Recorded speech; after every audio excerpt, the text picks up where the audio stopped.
I want to look at this, and this is a hat tip to Effed Up World here. And he put this out, and I just thought it was interesting, not so much because it was of the very first spacewalk by Ed, what's his name, whatever the first astronaut was that did it, but White. Yeah, Ed White, that's right.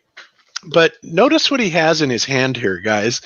And I saw that and I perked up. I'm like, what is that thing? And so that's basically his little spray, right? Your little spray of gas to make him move around. Yeah, basically what these are is they're like a little O2 tank, and I think there's something else. But essentially what it does is it sprays gas out, right? Pressurized gas. And of course, this is directly analogous to the ridiculousness we saw in the movie Gravity, right? Where after the shuttle got devastated and all that, they were floating around in space and using fire extinguishers to propel themselves around, right? And it's so unbelievable because, they completely disavowed that. And they said, well, no, yeah, that's ridiculous because, the whole argument is that you cannot discharge something into free space because then you have a condition called free expansion of gas. And when you have a free expansion of gas argument, then no work is being done. Therefore, if no work is being done, you cannot propel yourself through space in any way, shape, or form.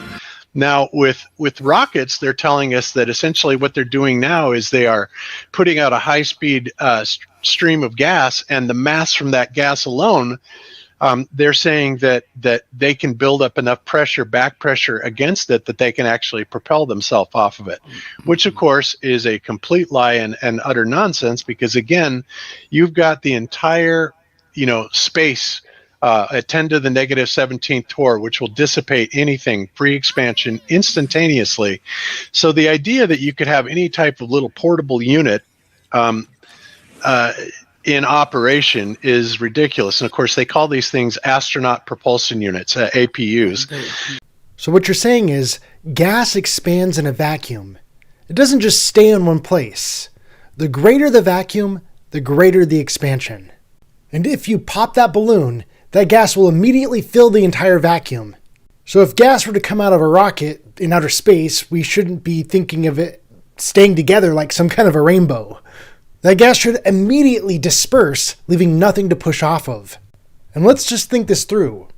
If you have one particle that comes out of the back of a rocket at a given speed, something has to slow that particle down in order for the next particle to be able to kick itself off of it and get that propulsion necessary to be able to move the rocket. Propulsion works as like a chain reaction where one particle pushes off another particle, which pushes off another particle until it ends up moving the rocket. You don't have that if all the particles are coming out at the same speed. It is impossible. Yeah, exactly. Oh yeah, as Rethink is saying here, they extended the atmosphere beyond the moon. So we forgot that. That's ESA did that. So now they can burn everywhere. They can have combustion anywhere they want. Yeah. Well, I guess that's more of a theoretical thing. Like even the atmosphere that they claim goes out to the moon is very sparse and disparate. But I mean, the analogy that I try to use when you're talking about this with Globers is if you're riding around on a jet ski, it works just fine when it's in the water. But if you take the jet ski out of the water, you're just going to burn out the motor. It doesn't work. As we all know that you cannot run these for any length of time out of the water without water going to them. Otherwise, you will overheat the exhaust. And so the same thing should apply for any sort of rocket propulsion, or especially the little propellers or whatever, the whippet containers that the astronauts have attached to their suits. You have to have that back pressure of the ambient atmosphere for that sort of thing to work. And for them to claim that the astronauts use that in a vacuum, to me, is just laughable. And it's just more proof that they really didn't think that far ahead. They never really thought that people were going to question their assertions. They just assumed that people would go on, blindly believing anything that they claim forever. And, they were wrong. In fact, when my demonstration last year at Flattoberfest was on rockets, and basically, the demonstrations that they use is they'll try and put like something that puts out a lot of gas inside of a chamber that's been evacuated, but only partially evacuated. And then once they light off the rocket engine or whatever, it fills it up with gas particulates. And then at some point, it actually gives it something to push off of, right? That's a really good point right there. You got to think about stuff like that. Yeah, and so people are completely fooled by that. And, if you could sit there and keep that, even a 10 to the negative, I don't know, maybe fifth or 10 to the negative 6 torr vacuum and sustain that, being able to keep it evacuating constantly, I guarantee you nothing would ever move. I think my favorite rocket in a vacuum demonstration is this one by Action Lab.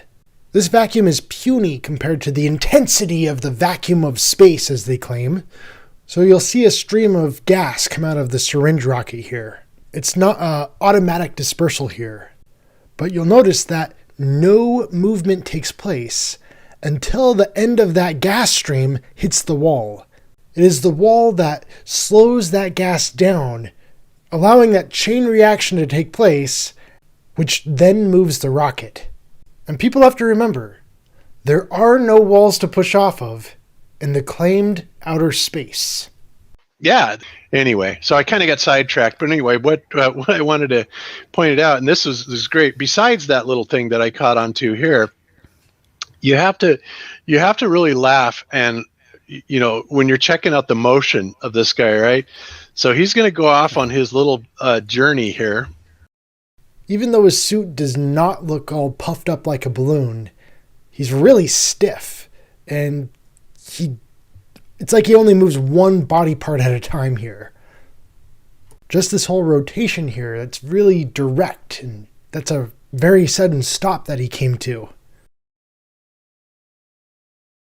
The neck is not supposed to move in these suits. The head is supposed to move freely inside of the helmet, and yet they show the neck and the helmet move with his head, which is like, to me, it looks like claymation, like something out of Jason and the Argonauts, but I don't know. What do I know?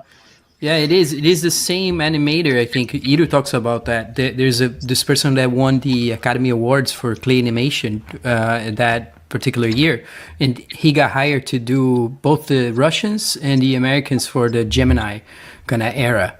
And so the animation from the Russians that they have, whoever it is, Gagarin, whoever it is that they put up, is made in the same manner. It's probably that guy that did Jason and the Argonauts, like, the famous skeleton army sequence, which was pretty good for the time. And if you go back and look at it now, it looks ridiculous. But yeah, it's probably the same guy, honestly. Like, I'd be surprised if it wasn't. Astronauts and Argonauts.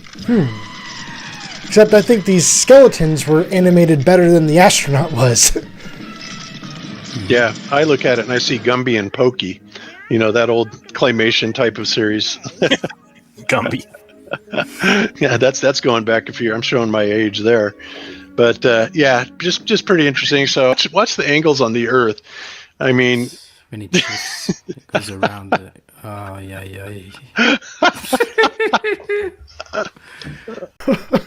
What is going on there? Gemini 4, the first spacewalk. A hat tip to Effed Up World for that. That was a good catch, and it's just comedic. I love looking at some of these old space clips that are just so beyond ridiculous. And again, I know that the fanboys just have to cringe, but they have to support it. They can't say, "Oh, that does look fake."